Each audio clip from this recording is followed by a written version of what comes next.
आइए ब्रेक के बाद एक बार फिर से हम खबरों की शुरुआत करते हैं। ऑल इंडिया बीएसएनएल पेंशनर्स की बैठक मोदी पार्क में हुई, जहां उन्होंने अपने लंबित मांगों को सरकार के समक्ष रखने पर चर्चा की। ऑल इंडिया बीएसएनएल पेंशनर्स की संख्या शहर में करीब 300 है। उन्हें समय पर पेंशन व अन्य सुविधाएं मिलती है या नहीं, या कोई परेशानी होती है, इस पर बैठक में चर्चा हुई।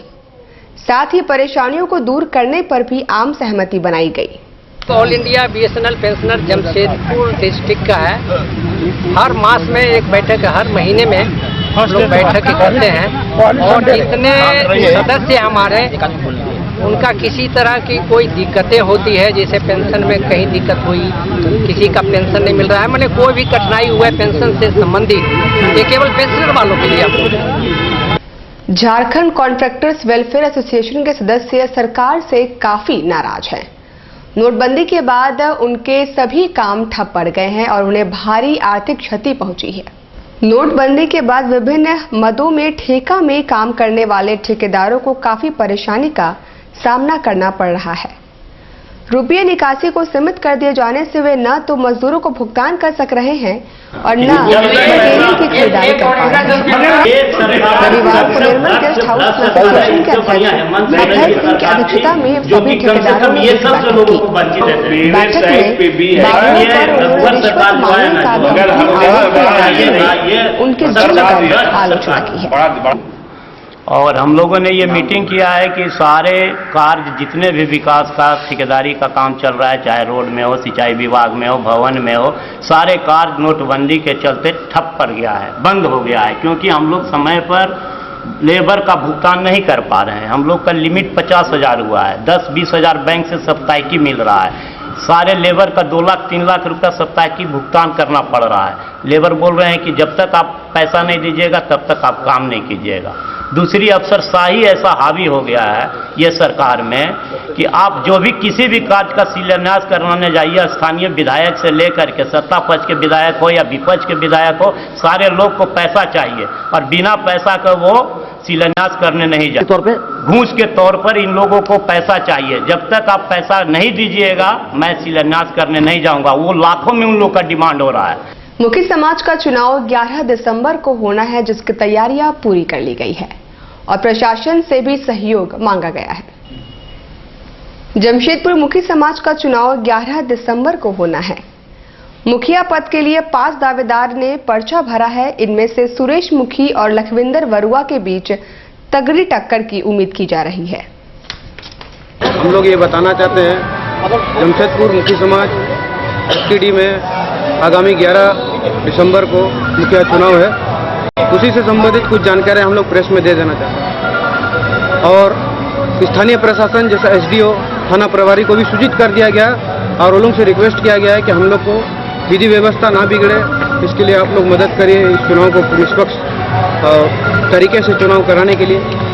इसलिए सारे मीडिया वालों को भी खबर किया है इसको। डॉक्टर एसपी फाउंडेशन पर थैलेसीमिया जागरूकता अभियान चलाया गया, साथ ही निःशुल्क स्वास्थ्य जांच शिविर भी चलाई गई।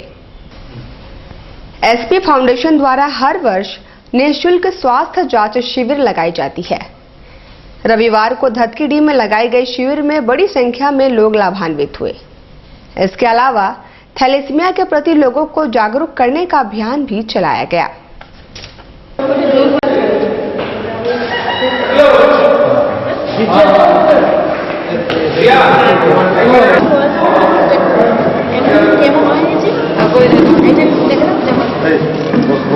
सहयोग से एक साथ में हम लोग यहाँ पर एक मुफ्त चिकित्सा शिविर होम्योपैथी की ओर से कर रहे हैं। यहाँ पर बहुत सारे लोग हैं और हरिजन बस्ती में ऐसे लोगों का संख्या बहुत काफ़ी है। अभी तक का हम लोग जो देख रहे हैं उसमें खास करके बुखार का, चर्म रोग का और गठिया वगैरह का बीमारी का काफ़ी भरमार है। तो यहाँ पर हम लोग को लगा कि आज जो सफल है चिकित्सा शिविर, करीबन अभी तक का 82 लोगों का ट्रीटमेंट हुआ है। रविवार को एमबीए एंट्रेंस एग्जाम का आयोजन स्थानीय वर्कर्स कॉलेज में हुआ। कोल्हान विश्वविद्यालय के अंतर्गत वर्कर्स कॉलेज और चाईबासा कॉलेज में एमबीए एंट्रेंस एग्जाम का केंद्र रखा गया। शहर में 56 परीक्षार्थियों ने भाग लिया और परीक्षा कदाचार मुक्त संपन्न हुई। होगा 2-3 लाख कैंडिडेट बदनाम मत करवाइए। फोटो किसके डाल दो किस बात नहीं।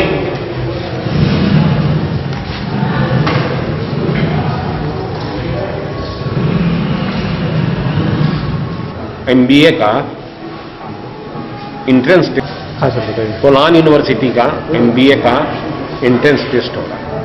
तो कितने कुल 54 विद्यार्थी APR। कहाँ एग्जाम हो रहे हैं, कहाँ MBA का पढ़ाई होता है? 2 जगह, यहाँ और कोल्हान विश्वविद्यालय। अच्छा। खुदीराम बोस की जयंती के मौके पर बंग भाषी एकता मंच द्वारा आयोजित चित्रांकन प्रतियोगिता में विभिन्न स्कूलों के सैकड़ों बच्चों ने भाग लिया। प्रतियोगिता का आयोजन JRD स्पोर्ट्स कॉम्प्लेक्स में किया गया।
ये जो चित्रांकन प्रतियोगिता किया गया है, खास करके हिंदुस्तान के आज़ादी के लड़ाई में ब्रिटिश साम्राज्यवाद के विरुद्ध में खुदीराम बोसू के स्मृति में किया जा रहा है, ये एक तो अलग ही मात्रा देता है। 27 इस प्रतियोगी में जो लोग भाग ले रहे हैं, आप लोग सभी जानते हैं, चित्रांकन मतलब ये प्रतियोगियों ने कल्प जगत में विचरण करते हैं। आइए चलते चलते फिर से नजर डाल लेते हैं आज की सुर्खियों पर। पटमदा में धारदार हथियार से पति ने की पत्नी की हत्या। जैप 6 में कैशलेस ट्रांजैक्शन पर हुआ कार्यशाला का आयोजन। 1 सप्ताह में कैशलेस होगा जैप 6, कहा कमांडेंट ने। वेतन पर रोक लगाए जाने से जिला शिक्षक अधीक्षक से शिक्षक नाराज, बैठक कर बनाई रणनीति। और साक्षी मेंस पार्लर में पुलिस का छापा, 2 महिलाओं को लिया हिरासत में।